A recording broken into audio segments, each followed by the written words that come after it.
nervoso de arrancar os pelos da sobrancelha seria encarado como uma doença contagiosa. Então, os policiais pediriam desculpas e falariam com Thomas, em particular, a respeito da sua mulher paranoica, que estava claramente vendo mais coisas do que realmente tinham acontecido. Quanto mais ela discutia o incidente com Thomas, mais absurdo parecia chamar a polícia. Mais urgente agora, uma semana depois, era o medo de Angela de estar à beira de um colapso obsessivo-compulsivo.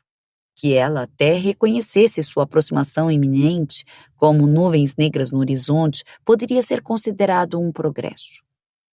Anos antes, a aflição se apossaria dela sem aviso e roubaria uma semana ou um mês.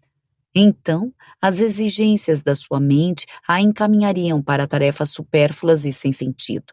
Mas no novo paradigma da sua vida, Angela não só sentia o colapso se aproximando, como também lutava muito para impedi-lo.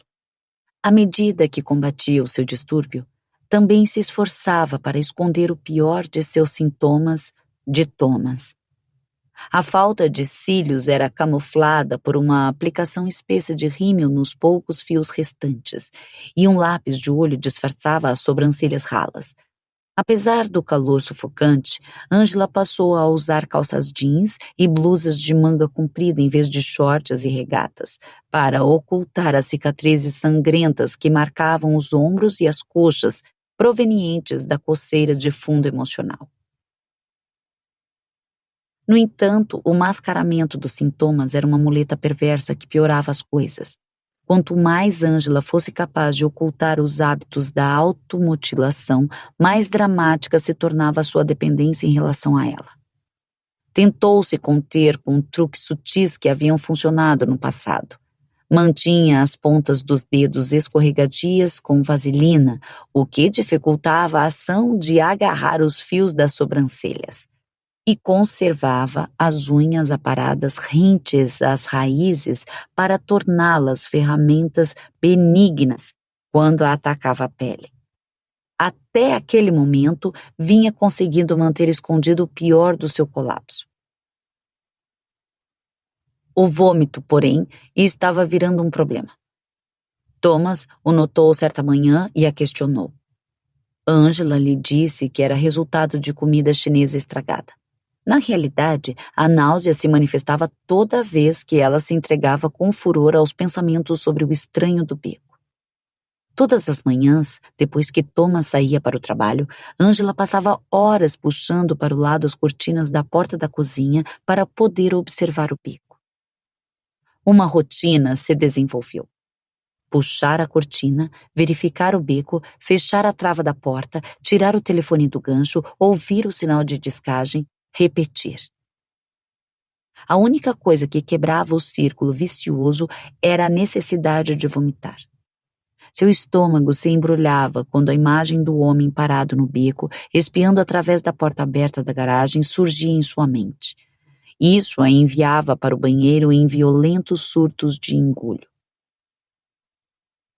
Uma semana depois do encontro inesperado no beco, durante um raro momento de lucidez, Angela encontrou um frasco de Valium, com a validade vencida e que fora receitado pelo seu médico anterior.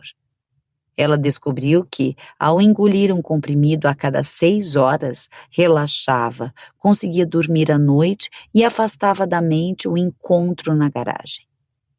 Era uma solução temporária até ela conseguir raciocinar por si mesma e tranquilizar a mente. Angela superara a obsessão antes. Poderia superá-la mais uma vez.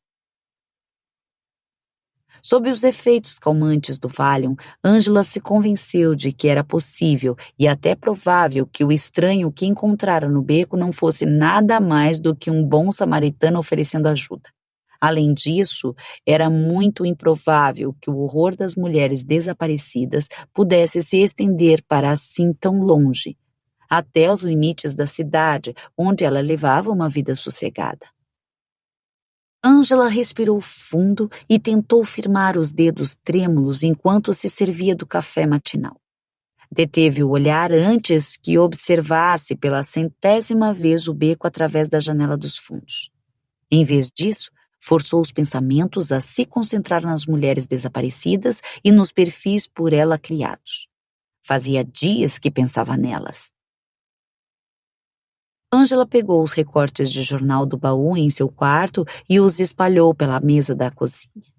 Por 2 horas, estudou os casos das mulheres desaparecidas e as anotações que fizera sobre cada uma delas. Talvez fosse o recomeço da sua mente acontecendo depois de uma semana perdida de paranoia, ou o Valium liberando seus pensamentos para fluírem de um modo como não fluíram nas semanas pregressas. Mas o fato foi que, durante a leitura dos perfis, ela enxergou algo que tinha deixado escapar. Sua mente percorreu as informações catalogadas como se consultasse microfilmes na biblioteca. De repente, os artigos que lera nos últimos anos se reuniram na sua mente e ela descortinou um padrão que sempre estivera ali, esperando para ser descoberto, mas que até aquele momento passara despercebido. Ângela sentiu a mente disparar e tomou notas rapidamente, mas o esforço de combater o transtorno obsessivo-compulsivo na última semana desgastara seus neurônios, e isso trouxe insegurança. Com toda certeza, ela estava errada. Deixando suas inseguranças de lado, Ângela tomava notas freneticamente enquanto os pensamentos lhe escapavam, com receio de que, se não os capturasse na página, eles se perdessem para sempre. Ela se lembrou com grande clareza dos artigos de jornal que havia lido anos antes e rabiscou nomes e datas a partir das imagens que lhe ocorriam.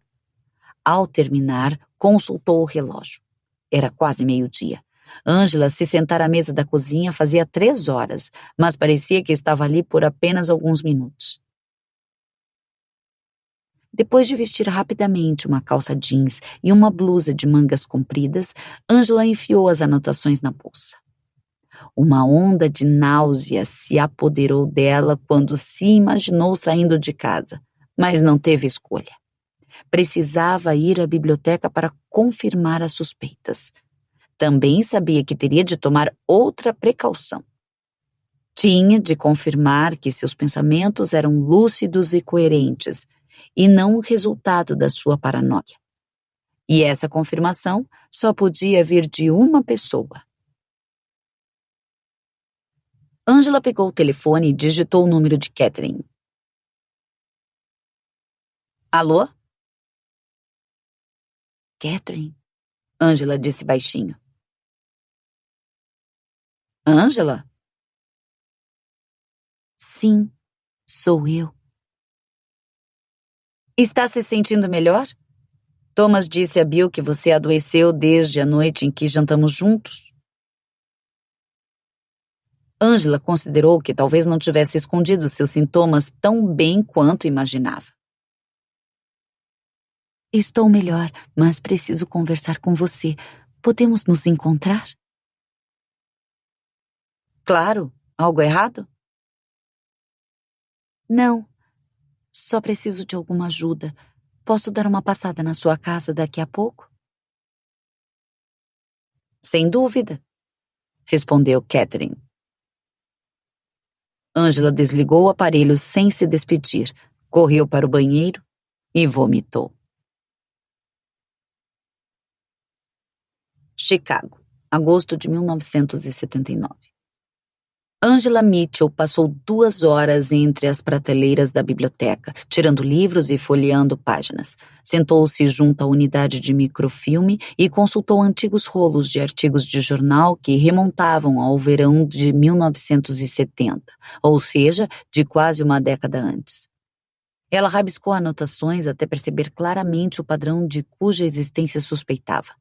Passou 30 minutos registrando as constatações em papel milimetrado e criando um gráfico de linha que convertia suas conclusões em imagens, de modo que outras pessoas pudessem entender as suas descobertas. Ela organizou as anotações, devolveu o microfilme para a prateleira e saiu às pressas da biblioteca. A casa de Catherine ficava a apenas 2 quarteirões da sua. E, às 3 da tarde, Angela atravessou o portão de ferro forjado que levava à escada na entrada da residência. Antes mesmo que Angela pudesse bater, Catherine abriu a porta. Mulher, está fazendo 32 graus. Catherine disse enquanto Angela vencia os degraus da escada. Por que você está tão coberta? Angela olhou para o seu jeans e a sua blusa de colarinho abotoado. Estava mais interessada em ocultar as cicatrizes dos arranhões que lhe cobriam os braços e as pernas do que no efeito que a escolha das roupas causaria sob o calor sufocante. Estou atrasada com a lavagem da roupa, ela finalmente respondeu. Venha para o ar-condicionado. Catherine abriu a porta de tela e conduziu a amiga para dentro. Elas se sentaram à mesa da cozinha. Então, o que a deixou tão doente? Uma virose? Sim. Angela olhou para os olhos de Catherine, seu primeiro e rápido contato visual. Em seguida, voltou a baixar os cílios na direção da mesa. Mas melhorei nos últimos dias. Você sabe como Thomas se preocupa. Durante o primeiro ou segundo ano de casamento, Thomas incitou Angela para que conhecesse as mulheres dos seus amigos.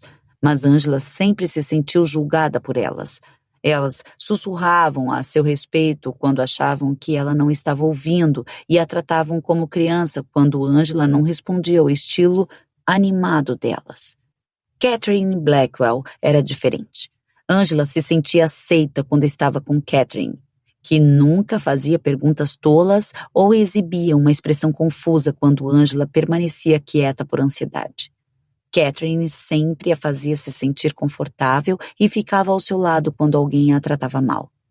Na primeira vez que as duas se arriscavam a almoçar juntas, uma garçonete arrogante repreendeu Angela por não falar alto o suficiente.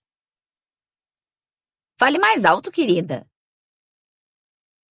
O nome dela é Angela e não querida, Catherine dissera.